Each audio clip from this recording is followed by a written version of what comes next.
Place kids can seek out help when they're away from home and something goes wrong. They find themselves in a difficult spot or even a dangerous situation. Maybe another child is bullying them or a stranger is following them. Perhaps on a date and things just go bad. In Lincoln, here's where they can find help. It's called Safe Place. Safe Place is a national program for children taking place in thousands of cities across the United States. The People Seeding Mission is sponsoring this program in our community and has set up a number of businesses, fire stations, schools, and nonprofits around the city to become safe locations where kids can seek out help. They just need to look for the big yellow sign that says Safe Place on it. Then go inside and ask for help.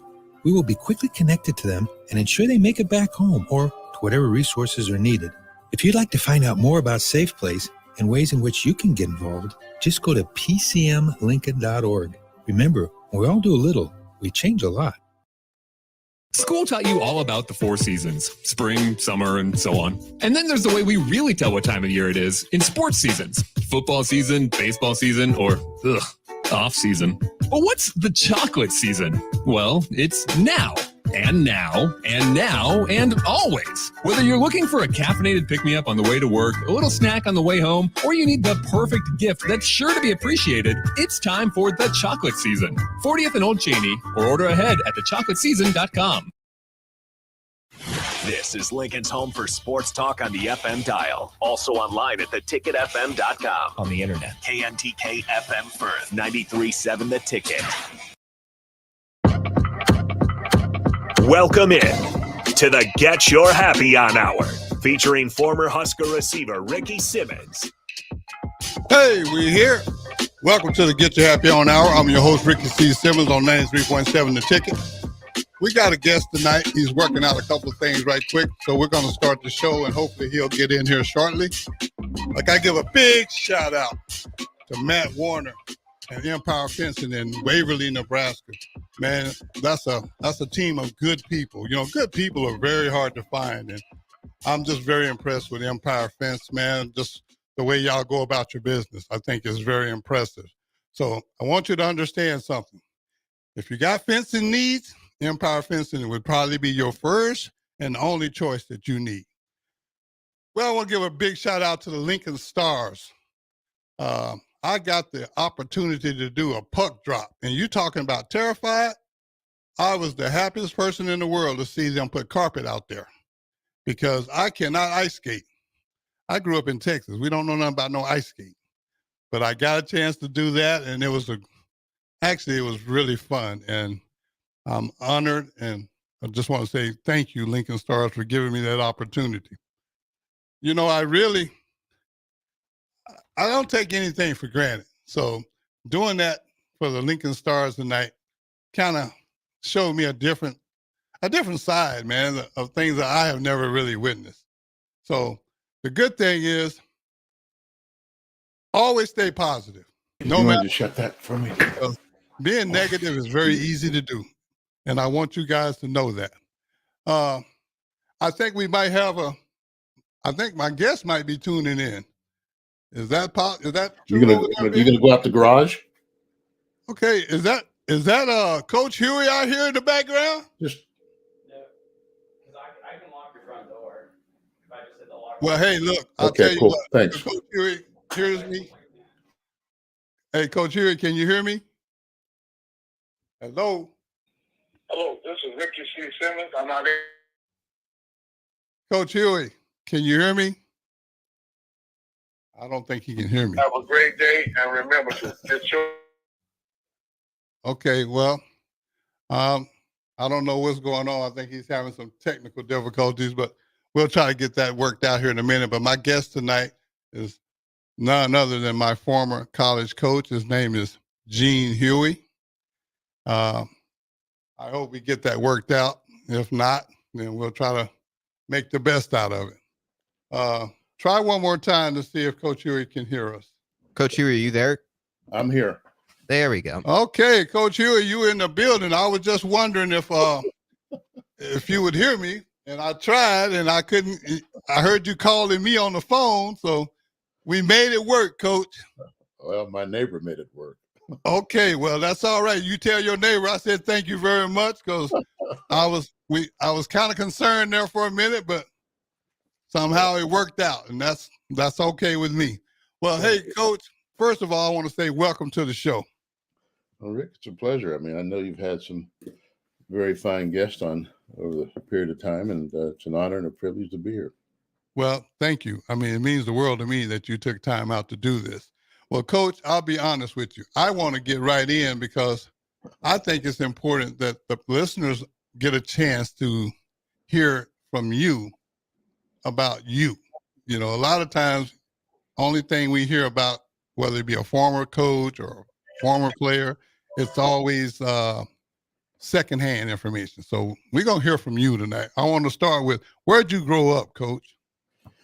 I grew up in Uniontown, Pennsylvania. It's about Okay. 50 miles southeast, a little bit of Pittsburgh, Pennsylvania. Okay. Now, growing up, did you play any kind of sports or anything, Coach? I played basketball, ran track, and also played football.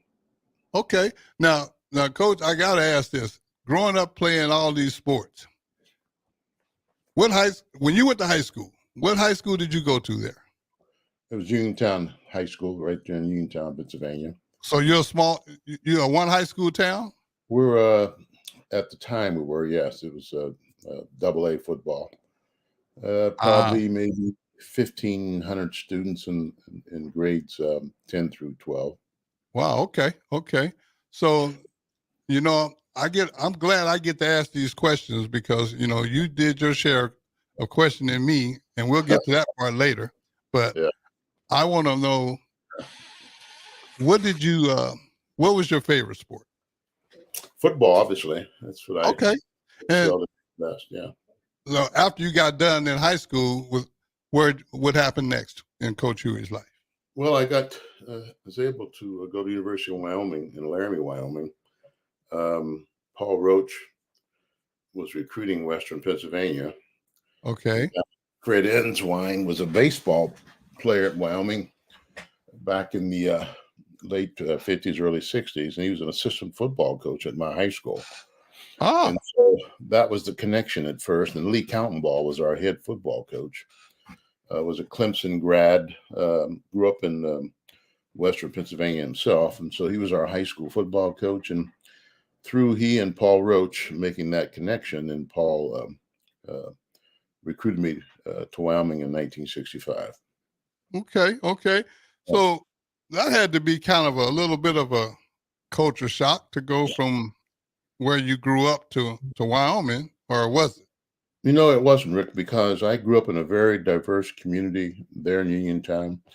Poles, Czechs, Italians, Jewish, Syrian, Lebanese, you name it, I grew up in it. And we had a great community there where I grew up. And I say this to people, there's nothing in sports that I've ever done or accomplished that compares to where I grew up, and those elders in my hometown and people who depended upon each other and took care of each other. That was an awesome thing to be part of growing up as a young kid there. Well, Coach, when you got to Wyoming, though, you said it wasn't that big of a change. No. What was it like for you, though? I mean, was that your first time being away from home? It was. My grandfather gave me the $55 for the one-way ticket out of Pennsylvania to take a train. And along the way out, we'd stop off in Chicago and various other points across the country. Then you'd meet other players heading west along with myself. Some of these guys were people I played against in high school sports. So it was nice. There were 120 of us my freshman year in 1965, and 7 of us remained as seniors. Wow. Yeah. Wow. Mm-hmm. Well, Coach, I got to say this before we go any further. Paul Smith, former Husker Paul Smith, told me to be sure and tell you hello. So I want to make sure I get that in. And hello to Paul. Yeah, Paul's doing well. He's out in LA and he's doing well. Mm-hmm. Now, Coach, when you said only 7 of you guys remained at the end of your senior year, is that what you're saying? Yeah, because in those days, at least at the Wyoming, and I'm sure this was common practice in other institutions, you'd basically get a tryout. I mean, you'd come out there, they'd go and pick up a lot of numbers and bring Okay. them out to campus there in the fall on the freshman team. Freshmen were not eligible to play on the varsity at that time. So Mhm. we had 4 freshman games. I think we played Colorado twice, Colorado State once, in the Air Force Academy. Oh, And okay. so we had a good freshman team. But then it was basically, a numbers thing. And they would recruit and bring a lot of people out there that first year on campus. And Mhm. then you had a lot of attrition from there. I mean, you'd basically get cut. And so Wow. able to stay on board for those 4 years. Wow. Mhm. So after your 4 years at Wyoming, what was the next big deal for Coach Huey? I have to back up for a second. Wyoming is a great experience for me. I know Okay. you mentioned the thing about culture shock. No, I mean, because having watched television those days, you saw a lot of the Western shows on television at that Yeah. time growing up in Pennsylvania and junior high and high school, and you see these Westerns, and one of them was Laramie. So that's what the University of Wyoming is. So Okay. it piqued your interest, Yeah. uh, to go west. It was an adventure. It had a romanticizing thing to it because it was the West, and yet you saw westerns as a kid growing up. So the Right. West was romanticized, as we all know.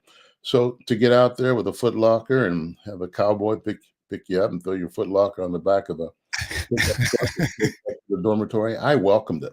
I've always done that because you have to leave yourself open to new experiences. And Correct. that's been a treasure that I've embraced all my life of being able to do that. Well, one thing I will say to you, Coach, I admire that because a lot of people, especially first time away from home, they don't cherish anything other than being homesick. Yeah, it Did you happens. have any of that going on? No, never did. In fact, I went home my freshman year after college, back to Pennsylvania, worked that summer back home. And then after that, I just stayed out in Laramie, Wyoming every summer. We had a group of people, including a great running back who came out there named Jim Kick, who played with Larry Zonka on the Dolphins' undefeated football team. I think he played. Absolutely. I remember the name. Was a running back out of New Jersey. We had a lot of people from New Jersey, Michigan, back east, Massachusetts, California, all over the United States, basically that were recruited to play football there. And so what we did, a lot of us, we'd stay out there in the summers, and we'd have a combined softball team made up of the football coaching staff and players, and we had a Hmm. great time out there in the summers. Loved it. Well, the winters, though, they weren't different from where you grew up? Yes, they were. They were a lot more severe, a lot more snow, a lot more cold. But I look at things like that. This is like taking a computer and you hit the reset button when it's malfunctioning or not up to snuff or whatever. You hit the Right. reset. So you hit the reset button. I loved living out there and staying out there. You have 4 seasons. Yes, there's some extremes, but you have to look at it like, okay, you have a network of friendships, a community, and you make the Right. best out of it. So it's an experience, and I'm open to experiences like that. It just helps you to adjust for those things that need to be adjusted to as you mature and age and what have you. Okay. Well, Coach, I'm curious to know though, after you went through that, it was kind of like a maturing process, is what I'm taking from you. You kind Oh, of it's grew growth. up. It's growth. Yeah. Yes, it's growth. Yes, in a lot of different ways. So afterwards, then what happened? Well, I was there at Wyoming for 4 seasons, 4 years, and we won the WAC conference, Western Athletic Conference, 3 years straight. We Oh had some wow. we had some great football teams there. My sophomore year, we played Florida State in the Sun Bowl and defeated them. The next year, we played LSU in the Sugar Bowl, and we had them 13-0 going into the fourth quarter, I think. And then they had so many people in the SEC conference, and we didn't have the numbers that they had, and so it wore us down. And you're lucky to have too deep, but LSU had a lot of people in that day. Their third string tailback became the MVP of that football game. Oh, wow. We had a great team. And we had a guy named Vic Washington, who I think was probably the best ever to play football there, out of New Jersey. Returned punts, played defensive back, played in the CFL for a lot of years, came back down to the 49ers and did an outstanding job there. I think he ended up with Buffalo Bills. But we had some players. And Arizona State at the time their head coach was Frank Cush, and they had all this great speed down there. They had J.D. Hill, who's an Olympic sprinter. And I played both ways in college as a defensive back and a wide receiver. So I was on the field most of the time, and I liked that. I really appreciated it and had the opportunity to do that. So you played both sides of the ball? I never knew that, Coach. Well, you kept secrets from me and Irvin. no, it was a pleasure to do that, and I was able to get it done. So it was nice, and then made all conference both ways out there. So it was good. Okay. Did you get a chance to play after Wyoming, or what did you do then? And I have to back up, and I know we're jumping around in different areas in my career, but that football team in 1967, 68, our football team went into playing LSU in the Sugar Bowl there. We were the only undefeated, untagged major college football team in the country, which was a proud accomplishment with the people that I played with, and was a part of that football team. And we had a wonderful coaching staff, had some great guys. Paul Roach ended up later on being the head football coach and athletic director at Wyoming, who recruited me. Fritz Shermer, longtime great defensive coordinator in the NFL, with Mike Holmgren with the Packers in Seattle, Bert Gustafson, Bill Baker. We had a fantastic staff. The head coach at that time was Lloyd Eaton, but it was a great opportunity, and we competed, and we played, we won, and I played with some great guys, and those people who I was involved with as a player. It was a fantastic part of my life. Okay. So you had quite a bit of success. Is that what I'm getting from? Yes, you did. It was a great honor, and we had some players and had successful years there participating. Went to 2 bowl games out of the 3 years I was there. Played with some fantastic people. Conrad Dober was another well-known name that came out and played with the St. Louis Cardinals. So it's, Dave Hampton played with the Packers as a running back for a number of years. So we had some good athletes, great athletes come out of there. And then after that, well, my senior year, I was drafted 5th round by the St. Louis Cardinals as a defensive back. Okay. Even though I played both ways, but they were needed defensive backs, and so that's where I went to St. Louis Cardinals. Then I was there until it was funny. We had camp in Lake Forest, Illinois, north of Chicago, and we came back to St. Louis. And I remember this so vividly, walking down the hall, and the head coach's name was Charlie Winters. And so he, his secretary tapped on this glass partition. I thought, dang, this is the last day of cuts. So I was released on that last day, went up to Canada and played up in Montreal, came back with the Vikings. And over that next year and a half, ended up with San Diego Chargers. And then I finished out there in 71. Okay.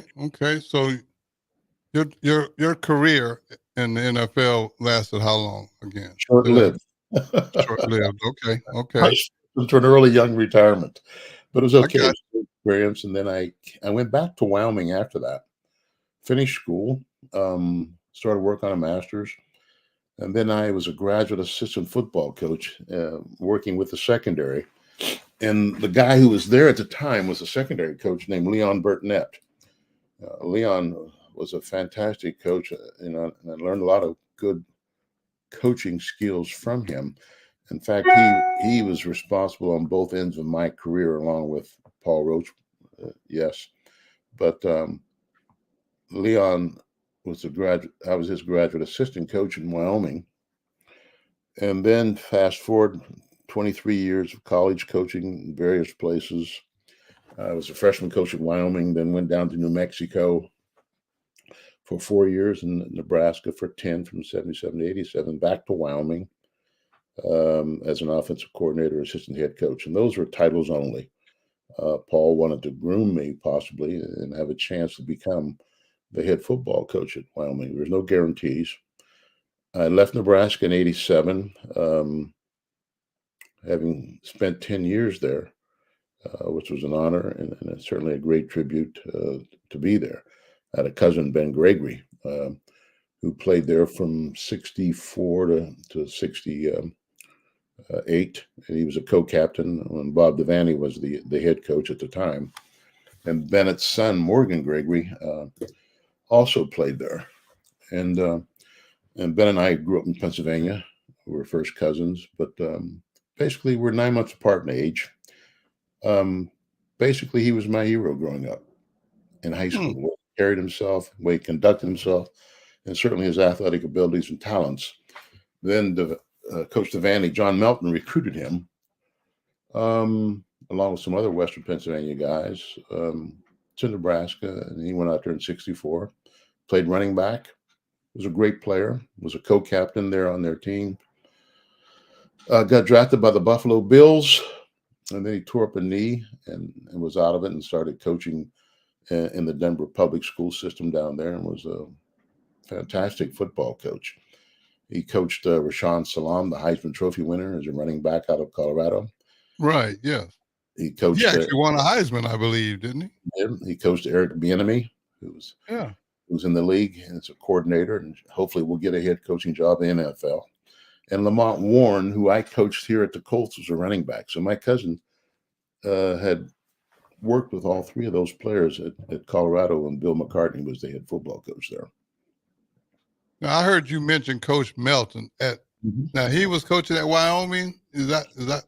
John Melton played ball at Wyoming, and then of course, knowing that he coached there, Coach Devaney brought he and other guys, Jim Ross and I can't remember who else came with him to Nebraska when he took the job there. I think in '62, and Coach Devaney was awesome. I know he coached my cousin.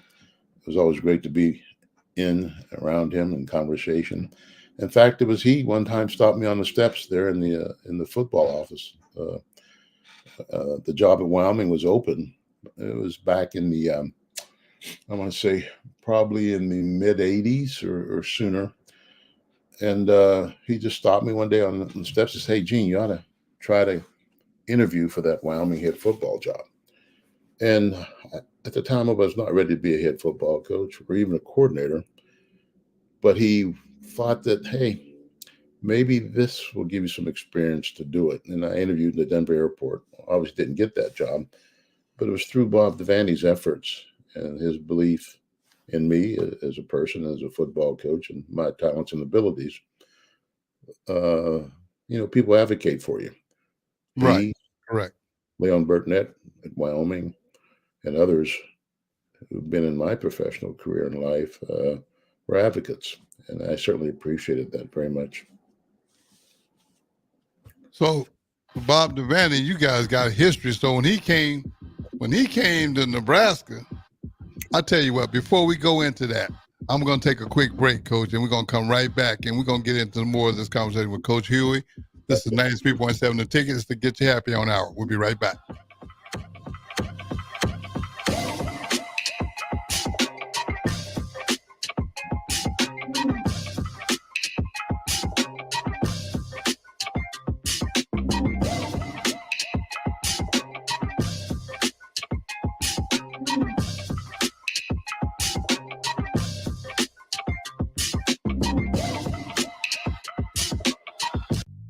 Hi, my name is Molly Party. I'm a realtor with MP Dodge Real Estate. I'm a newly licensed agent and considered numerous brokerages before deciding on MP Dodge. I chose the company that gives me the most support in my new career, plus guidance and encouragement along the way. MP Dodge has a unique mentoring program for new agents. It's helped jumpstart my career and has a supportive management team and administrative staff. So if you're contemplating a career in real estate, look no further than MP Dodge. It will be the best decision you make.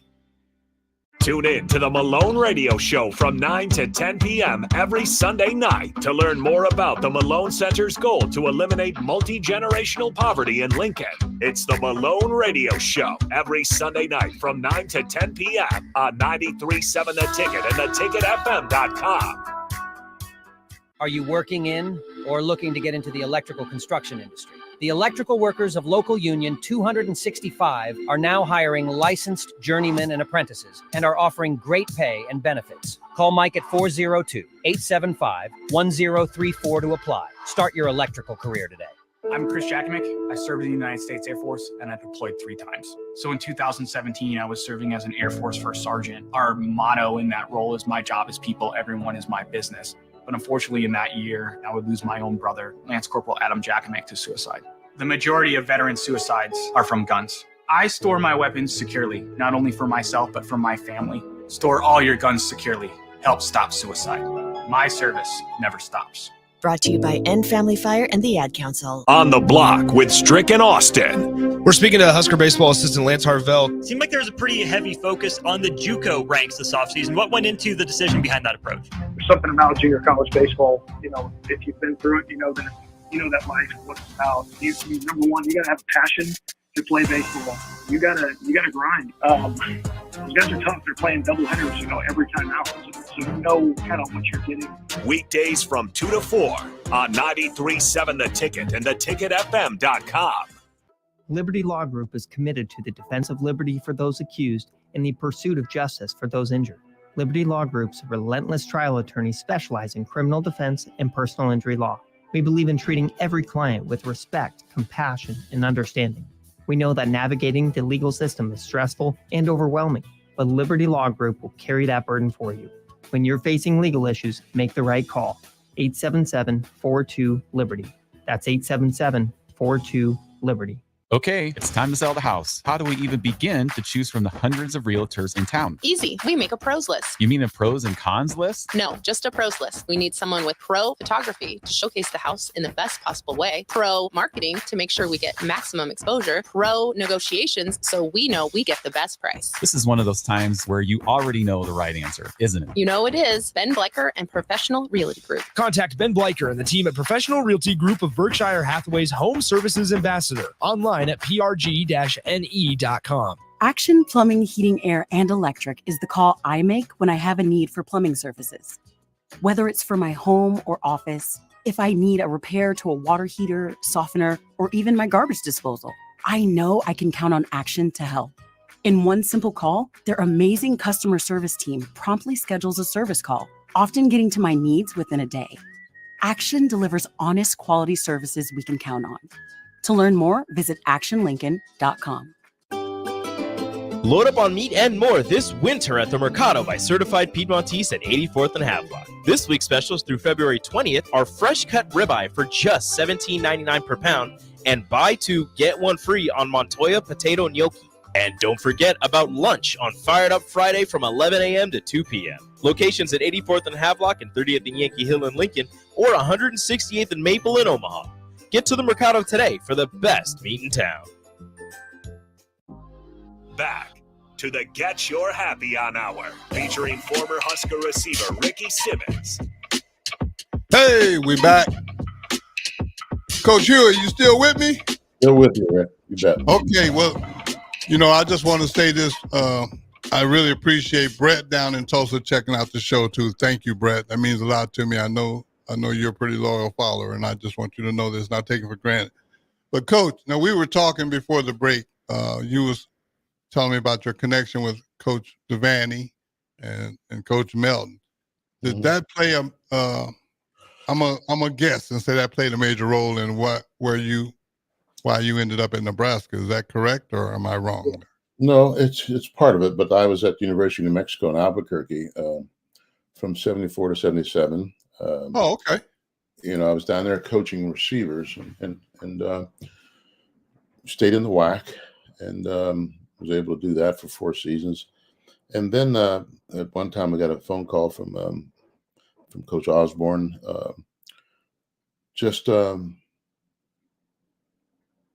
We had a conversation about the possibility of maybe me coming up there and being a part of that coaching staff, which I just, to be able to coach in Nebraska, where my cousin played, and other people that I knew out of Western Pennsylvania, and then certainly the Nebraska-Wyoming connection with Coach Devaney, and then had the opportunity through my discussion with Coach Osborne to come to Nebraska and coach the wingbacks and tight ends.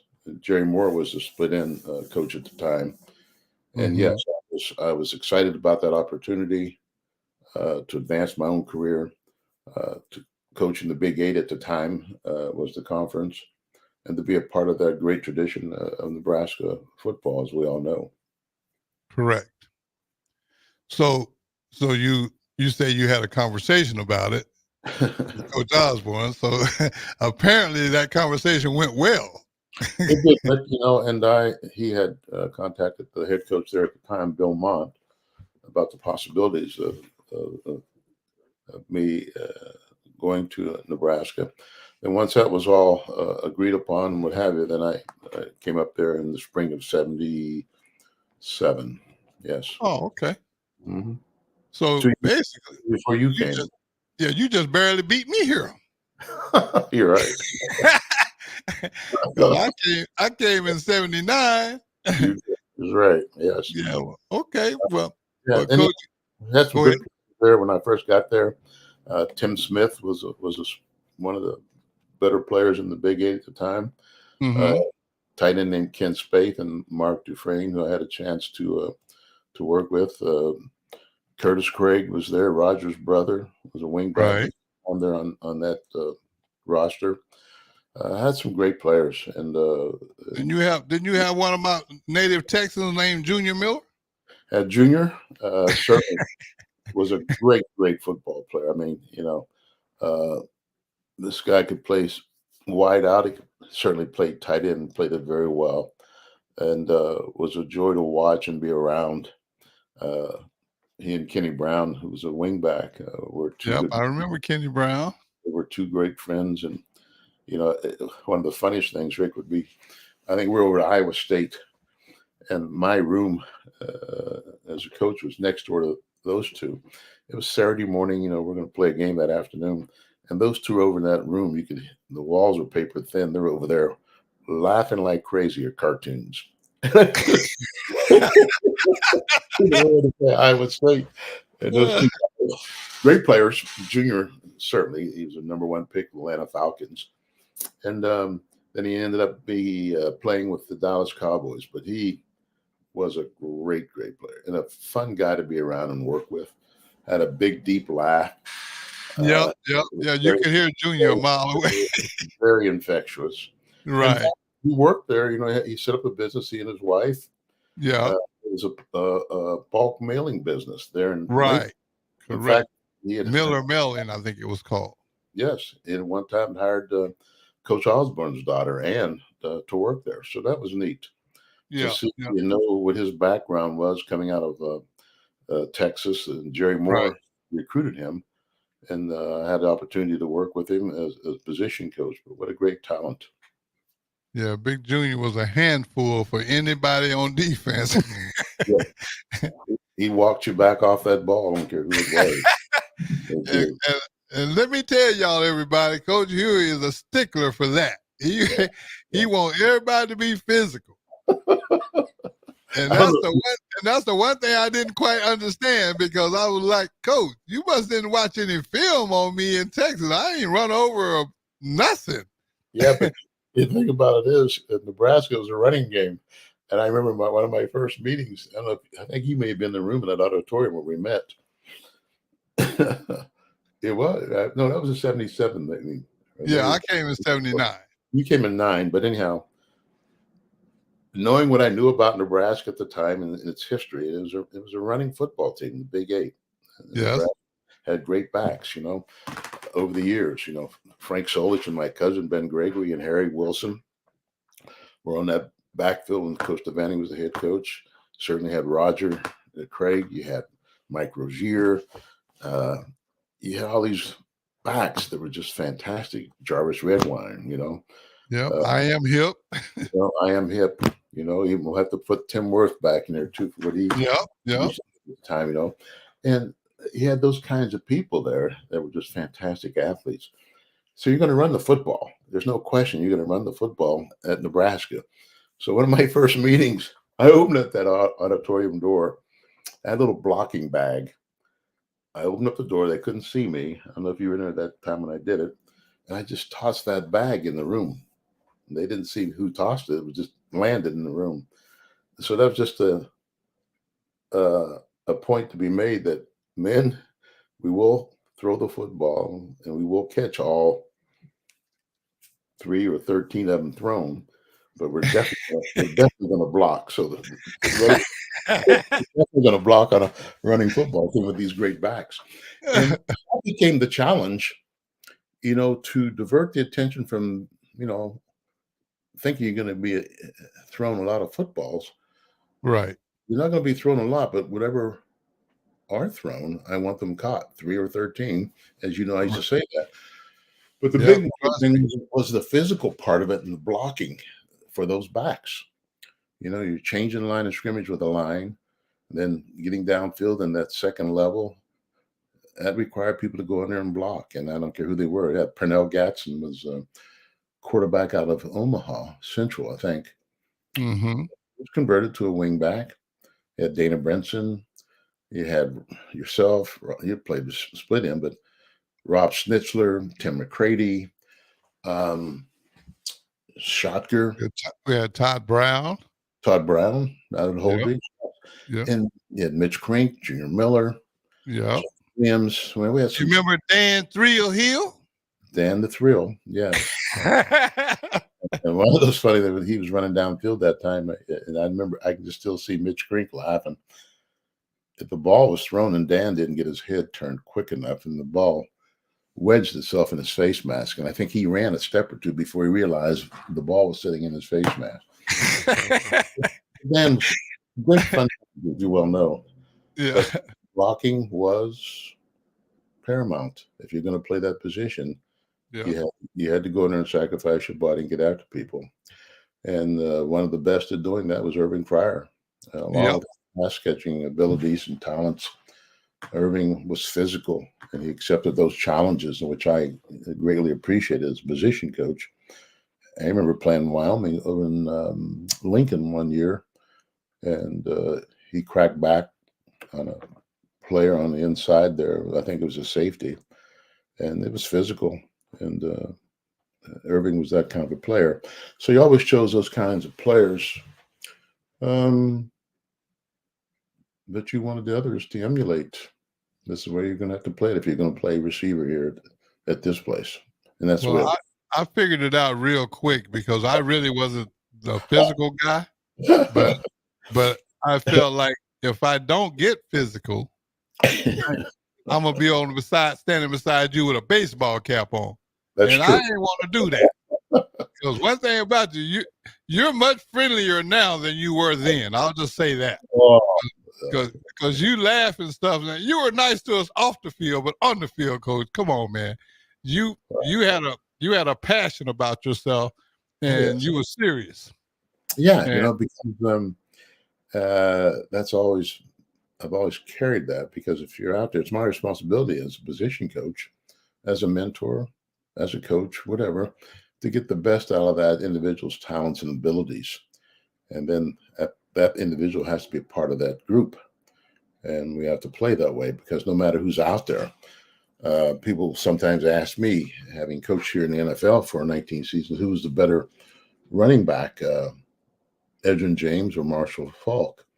And my standard reply, and I sincerely mean this, is whoever that 111th is out there on the field, whether it be a wing back, a split end, a tight end, or a running back, positions I've coached, whoever that 111th is, because I have great memories of Rob Schnitzler, who was a wingback, but he was tenacious. He and Roger Lindstrom, Dana Brinson, Pernell Gatson, guys like it who played wingback. They went after you. They get after you, and I've always had some fond memories of those times and the efforts of those people. Well, Coach, I got a text from Mike Red Barron. Oh, Red told me to tell you hello. And I just want to make sure you know that, and I appreciate, because I had Red on the show a couple of weeks back, and we had a lot of fun. Good man. I see the text and the his responses and so forth. And I was just so pleased and happy to see the honor that has been given to Frank Solich for what he accomplished there at Nebraska as a head football coach. Absolutely. An unfortunate dismissal, because Frank had some great skills as a head football coach, and that certainly was demonstrated at Ohio. Yeah, he had a lot of success at Ohio. Yeah, I happened to be back there for to see Frank when he was there for Doug DuBose getting honored. So, and he recruited Doug, and he recruited Mike Rozier, he recruited Irving, and he recruited some great players to Nebraska, and was a very fine football coach, and certainly glad to see those honors bestowed upon him. Yeah, well, it was well deserved. I mean, I agree. Sometimes things don't always work out the way they should, but man, he had a very successful career, and I can honestly say he's a good person. Yes, he was. He was a good person. Still and I respect you, Coach Solich, if you're listening. Just want you to know you're well respected and well appreciated. But Coach, I got a little bone to pick with you. Yeah, you had this drill before I moved to wide receiver. I started off at wingback. Right. And you had this one-on-one drill where we go with the defensive ends. Now, I don't think it was really fair for you to put me at 160 pounds soaking wet up against Jimmy Williams in a 2-point stance, and I'm in a 3-point stance, Coach. That didn't make a lot of sense to me. I don't know why you done me like that, but you did it. And you didn't apologize for it, and you and even when I admitted to you I can't block him, you said, "Well, line up and do it again." Well, we don't know what we're capable of doing until we're placed in those positions, and we get challenged. Yeah, well, I'll be honest with you. I never weathered that storm. I never blocked Jimmy Williams at all. I mean, that was more in line of people like Jamie and Junior Miller, but not Ricky Simmons. And I'll give you a Jamie Williams story. Okay. Jamie and Roger, of course, they went to Davenport Central High School, I think, over there in Iowa. And so Jamie was a young tight end, and Junior Miller had been there, and Jamie, of course, ended up playing for the 49ers a number of years on those great teams out there as a tight end. But we had those drills against the outside backers or inside backers too, with the wing backs and tight ends. And he had to go against George Andrews. George had the quickest forearms that you'd ever want to not be hit by, I guess. But he jacked Jamie up real quick. Him in that face mask, and it turned his helmet to where he was looking almost out the ear hole. Then I thought, okay, I'm going to see how he responds to this. He straightened up his helmet, buckled back up the chin strap. He knew I wasn't going to let him out of that drill. He had to go. So he got back in 3-point stance and came off the ball the next shot and competed. And that's what you're always searching for as an individual position coach. Right. Will guys compete? And for the most part, you have those kind of guys. I know we bring up things like this, and I'm running stories through my mind and so forth and reflecting. But I remember a guy named Monty Engelbritson. Yep. Tight end. Monty was, yes, he was. but he was also, I think Monty was a backer before he became a tight end. Then he switched over to the offensive side of the ball. And Oh, okay. he had a little bit to learn and to toughen up and get after people and what have you. And he did that admirably. He could run. Great speed. I was with the Colts and we were playing the Seattle Seahawks.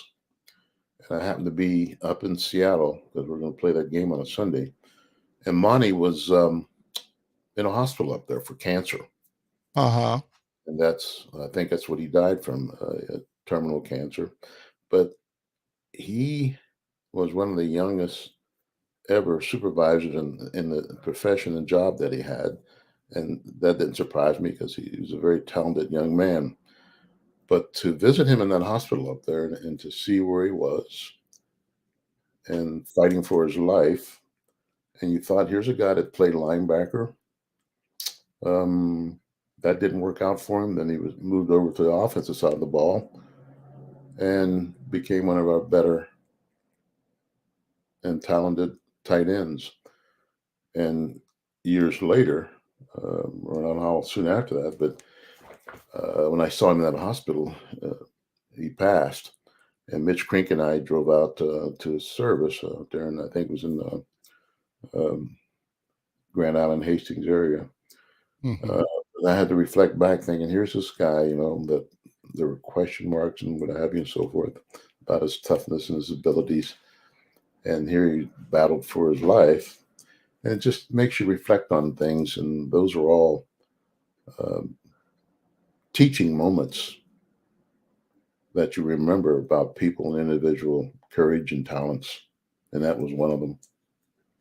Well, Coach, I'll say this. I mean, one thing I can own up to is you did what you needed to do to get the best out of all of us. Because I remember vividly moving to wide receiver. And matter of fact, I got a story for you when I get back. We're going to take a quick break. Don't go anywhere on 93.7 The Tickets to Get You Happy on Hour. Be right back.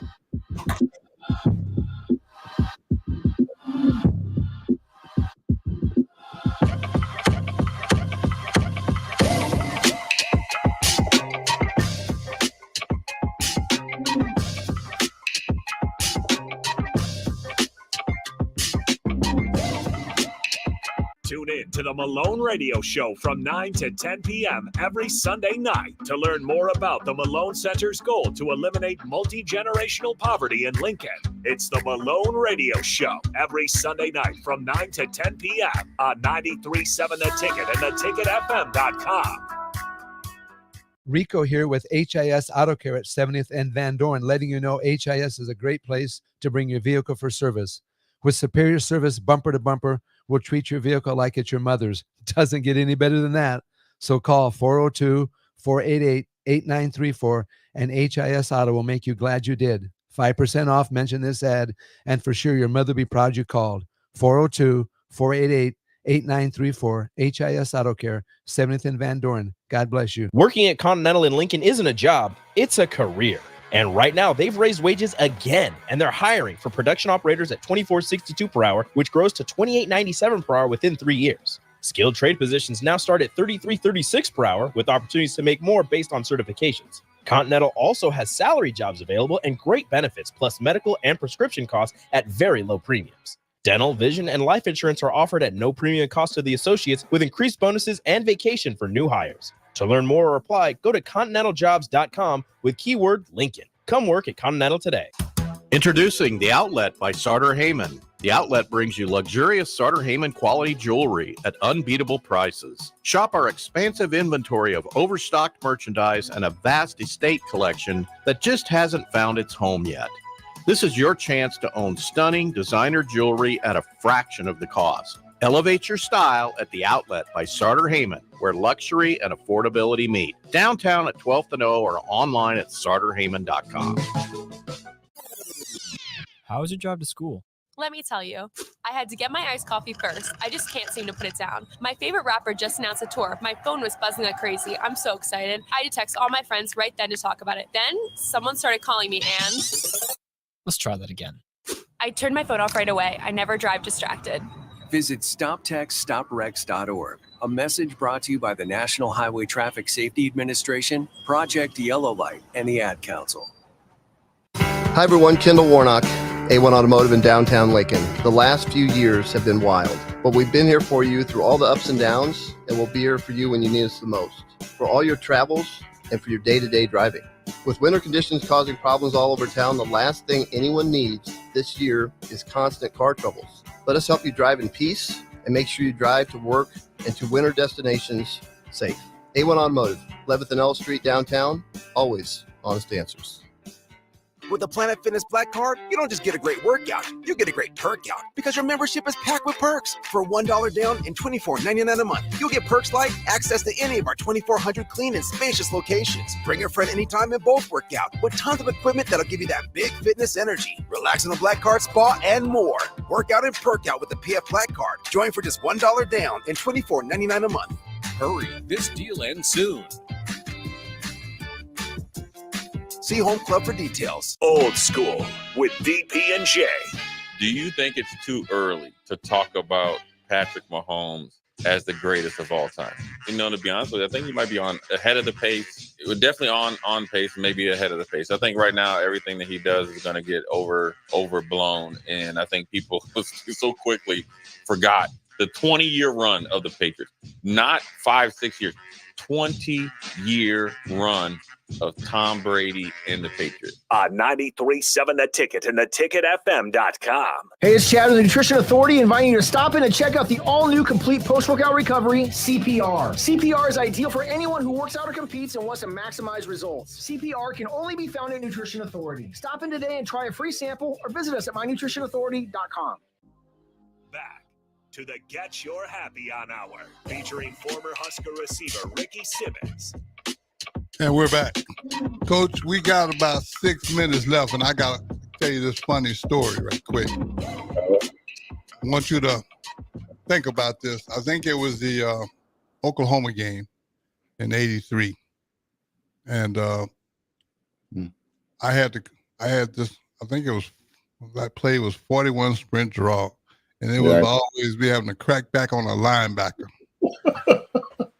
You know, and it was cold and rainy. Man, I wasn't really feeling that. I looked at you, and you say, "Ricky, you got to get that block." And that's all you said. You walked away. Yeah. But I'll be honest with you, it made me go in there and get that block. Oh, the camera was on you. The eyes were on you. It was a national televised game, and I was like, "Man, Coach Huey psyched me out." It made me get that block. I didn't psych you out. You psyched yourself up. Yeah, well, I mean, I knew if I didn't, it was going to be somebody standing over there with a helmet in their hand talking about, "You okay? You know, I can go in for you." And I know how that turns out. If they go in for you, you may never get back in there. So I thought I better get that block. But Coach, I want to ask you right quick. Can you kind of tell me about your pro career and the successes that you had? Yeah, you know, time we have left. I had a chance to come down here in '91 and did an internship with the Indianapolis Colts. Okay. And Leon Burnett, again, who I was a GA for in Wyoming, was an assistant coach here on the Colts. He says, "Come down, do an internship." So I did the internship and felt like, okay, I was here for 2 weeks. The NFL is a very close-knit fraternity. Your chances of getting a job in here are remote. And so I had a job at Ohio State. So I went back to that. And that fall, Ron Meyer, the head coach at the time, had been fired.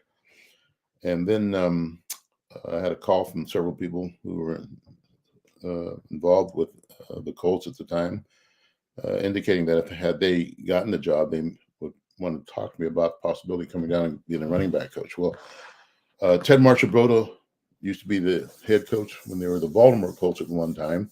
And Ted called me up and said, I asked me would I be interested in coming down and interviewing for the running back job. And I came down that morning, talked to him. It wasn't so much about X and O's as it was about his feel for me and my abilities to coach and deal with people. So we had lunch in that afternoon. He said, "Hey, I want to hire you." And took me into Jim Irsay, the owner, and said he wanted to hire me. So I was here through 5 head football coaches in 19 years and became. You had a 19-year career in the NFL. Yeah. Wow. I ended up becoming the longest tenured coach in the franchise history, which I still remain, which is a great honor, but you don't get there by yourself. You have to have people advocating for you. And Leon Burtnett was certainly that on both ends of my career, and Paul Roach, Fred Shermer. And certainly the head coaches that I worked for, Tom Osborne in Nebraska and John Cooper at Ohio State, to name a few. All those guys advocated for me.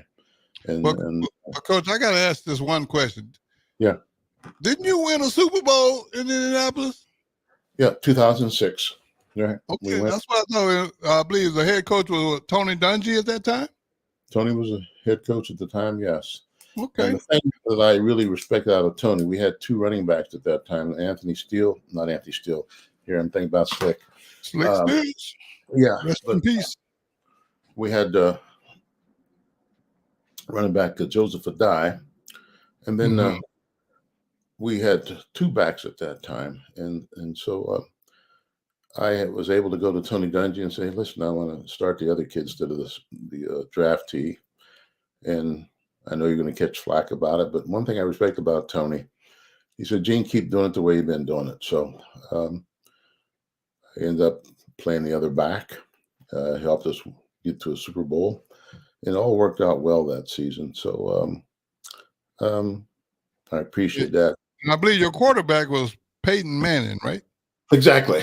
Okay. Exactly. I got you. Peyton was here. But, you know, and with all credit given to those teams that Peyton Manning was a quarterback on, I personally feel like, you know, the team that we went back and played the Steelers in 90, I think it was the 94-95 season. Mm-hmm. We played the Pittsburgh Steelers for the AFC Championship, and that was Jim Harbaugh was the quarterback. And that, to me, was the team that put the Indianapolis Colts on the map. Not taking away from anything that followed that. We had some great athletes there, but Marvin Harrison, you know, you had Edgerrin James, Marshall Faulk. Great players. Yeah. Well-known players. Well, Coach, look, we're running out of time here. I wanted to say one last thing before I let you go. How does Coach Huey get his happy on? Meeting and engaging people. That's you go. Happy on. That's perfect. Well, thankful that you invited me on tonight. I've certainly enjoyed it, Rick, and you're doing a great job out there, and much continued success to you. Well, I appreciate that, Coach. And I want to say something.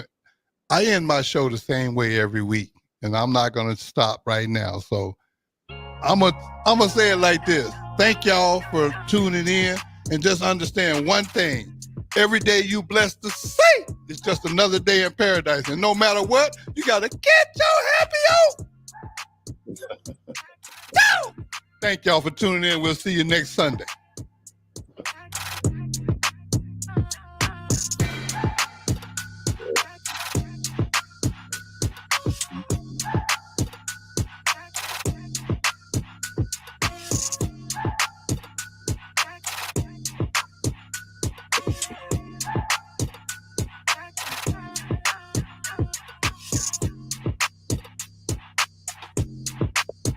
Liberty Law Group is committed to the defense of liberty for those accused and the pursuit of justice for those injured.